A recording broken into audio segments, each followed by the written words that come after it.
So, you came all the way from Seattle to have food here? Yeah. Did you grow up eating here? And you just heard about it? Your family comes here? All right. And so what do you think makes this place so special? Well, I think the atmosphere that they enjoy. And then I think the owner is very personal. I watched him yesterday. Yeah, he's a super nice guy. He talked to everyone like he was there. Yeah, friends and buds. Yeah. Yep. And then the food is great. They give you so much. Yeah. You can leave eating 2 or 3 times. So have you worked here for a long time? 18 years. 18 years. Ever since the door opened. What do you think makes this restaurant so special?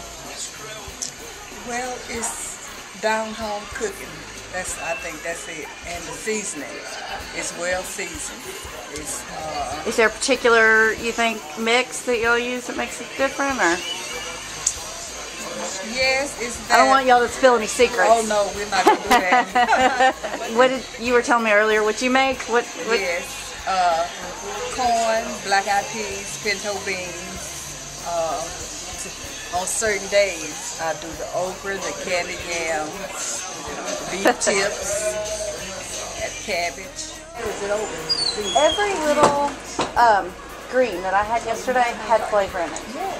And last night when I put it in the microwave, it didn't lose anything. It was. Well, it's the season.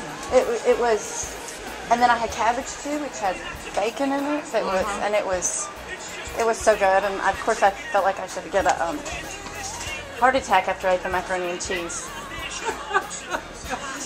But it was so good. Anyway, well, good to know. Soul, that's why it's called soul food. Because it's got a lot of soul in it.